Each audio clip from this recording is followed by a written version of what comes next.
Kemudian rekan-rekan sekalian, dalam beberapa waktu belakangan kita sempat sajikan beredarnya video TKP yang membuat para pelaku ini seolah-olah terpublikasi. Nah, dengan beredarnya video TKP ini sebenarnya para terduga pelaku diduga telah mengikuti pergerakan korban sejak sebelum kejadian. Pergerakan para terduga pelaku terdeteksi melalui beberapa titik kamera pengawas dengan jalur dimulai dari pergerakan para pelaku ini dari wilayah Jakarta Selatan menuju titik kumpul awal di Jalan Merdeka Timur atau sekitar depan stasiun Gambir. Kemudian sore hari dari depan stasiun Gambir tersebut di Jalan Merdeka Timur, terduga pelaku menelusuri Jalan Insinyur Haji Juanda. Ini kami sampaikan berdasarkan hasil temuan analisa CCTV ya rekan-rekan sekalian. Kemudian dari Jalan Insinyur Haji Juanda, para pelaku menuju Jalan Medan Merdeka Barat. Dari Jalan Medan Merdeka Barat selanjutnya menuju kawasan Tugu Tani. Jadi kalau rekan-rekan mengikuti alurnya itu melingkari Monas menuju jalan wilayah kawasan Tugu Tani. Kemudian dari Tugu Tani selanjutnya berputar dulu menuju Jalan Medan Merdeka Timur dan selanjutnya menuju YLBHI. Setelah sebelumnya menuju SPBU Cikini Raya. Nah, dari YLBHI rekan-rekan sekalian, ini sudah mulai para pelaku ini mengikuti korban ketika korban selesai acara di YLBHI. Nah, korban ini tidak langsung menuju ke tempat kejadian perkara, namun sempat mengisi bahan bakar dulu di SPBU Cikini Raya, dan itu diikuti oleh pelaku sekitar pukul 23.32 atau 23.35. Para terduga pelaku terlihat berada di SPBU Cikini Raya. Selanjutnya diduga 4 orang terduga pelaku yang menggunakan 2 sepeda motor menunggu korban di depan KFC Cikini, kemudian mengikuti korban yang bergerak menuju Jalan Diponegoro dan selanjutnya ke arah Jalan Salemba 1. Nah, saat kejadian pada pukul 23.37 hari Kamis tanggal 12 Maret 2026 di Jalan Salemba 1 persimpangan Jalan Talang wilayah Jakarta Pusat. Di sana tempat kejadian perkara terjadi dan puji syukur kita memperoleh rekaman CCTV dengan gambar yang cukup jelas, sehingga ini sangat membantu di dalam proses penyelidikan dan penyidikan kami. Kemudian pasca kejadian juga tim kami melakukan penelusuran terhadap para terduga pelaku, melakukan pelarian ke arah yang berbeda dari 2 tim, dari 2 motor yang ditumpangi, 1 motor masing-masing 2 orang tersebut. Yang satu motor OTK 1 dan OTK 2 ini melawan arus di Jalan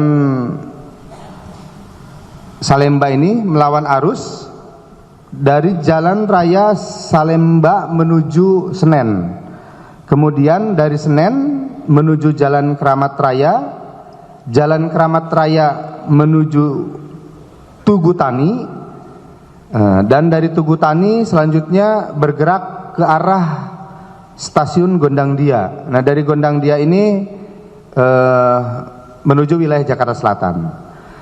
Kemudian untuk yang satu kendaraan yang ditumpangi oleh 2 orang, OTK 3 dan OTK 4, ini dari lokasi kejadian yang bersangkutan tidak berputar arah tapi lurus menuju Jalan Pramuka Sari 2. Nah, dari Jalan Pramuka Sari 2 selanjutnya menuju Matraman, dan dari Matraman termonitor dari CCTV menuju wilayah Jatinegara.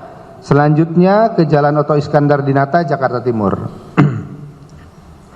Dari rekaman CCTV tersebut yang kami padukan dengan pengolahan digital terhadap alat komunikasi, setelah kejadian salah satu pelaku diduga mengganti pakaian sebelum melanjutkan perjalanan dalam pelariannya, dan hasil analisa jaringan komunikasi menunjukkan para pelaku selanjutnya berpencar ke wilayah Kalibata, Ragunan, dan wilayah Bogor.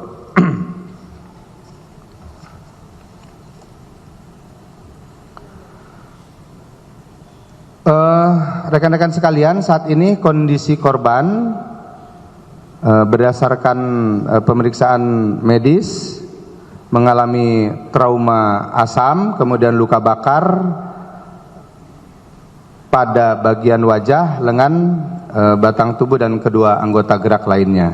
Mudah-mudahan korban segera diberikan kesembuhan. Mari kita sama-sama doakan rekan-rekan sekalian, keluarga kita, sahabat kita tersebut segera memperoleh kesembuhan sehingga bisa kembali beraktivitas. Kami sangat bersyukur rekan-rekan sekalian bahwa dengan banyaknya CCTV yang terpasang di jalur-jalur utama maupun di jalur-jalur alternatif yang ada di wilayah Jakarta, ini sangat membantu pengungkapan atau proses penyelidikan dan penyidikan yang kami lakukan. Apalagi pada beberapa titik atau sebagian besar titik CCTV yang terpasang di wilayah Jakarta memiliki resolusi yang cukup tinggi, sehingga pada beberapa tempat dapat diperoleh gambar yang cukup jelas. Kemudian rekan-rekan sekalian, dalam beberapa waktu belakangan kita sempat sajikan beredarnya video TKP yang membuat para pelaku ini seolah-olah terpublikasi. Nah, dengan beredarnya video TKP ini sebenarnya para pelaku mulai terlihat panik, pelaku dan jaringannya mulai terlihat panik dan berupaya mengaburkan proses penyelidikan dengan menyebarkan gambar atau sketsa hasil rekayasa artificial intelligence. Jadi sebagaimana rekan-rekan banyak melihat atau menerima mungkin kiriman link atau unggahan di media sosial berupa dugaan pelaku, kemudian dugaan identitas pelaku, itu kami pastikan bahwa itu adalah hoax atau tidak benar, karena itu hasil rekayasa dari artificial intelligence. Kami duga ini adalah salah satu upaya yang dilakukan oleh jaringan dan pelaku itu sendiri untuk mengaburkan informasi, untuk mengaburkan arah, untuk mengaburkan fakta-fakta hukum yang diperoleh. Sehingga kami berharap mari kita sama-sama jaga supaya hasil nanti penyelidikan dan penyidikan yang akan kami sampaikan dalam beberapa hari ke depan mudah-mudahan kami segera bisa memberikan atau menyampaikan dari tangkapan gambar CCTV yang kami peroleh di sepanjang jalur yang diduga dijadikan sebagai jalur untuk keberangkatan maupun kembalinya para terduga pelaku. Sekali lagi kami ucapkan terima kasih kepada masyarakat yang sudah sangat membantu dengan keberadaan CCTV yang tergelar di beberapa jalur di wilayah Jakarta. Kami kira itu yang dapat kami sampaikan pada kesempatan siang hari ini. Beberapa informasi yang terkait dengan penanganan perkara penyiraman atau penganiayaan terhadap korban yang terjadi pada hari Kamis tanggal 12 Maret 2026 yang lalu. Kami akan terus berupaya dan berusaha semaksimal mungkin secara transparan dan dapat dipertanggungjawabkan dalam proses penegakan hukum yang kami lakukan. Terima kasih. Assalamualaikum warahmatullahi wabarakatuh. Waalaikumsalam.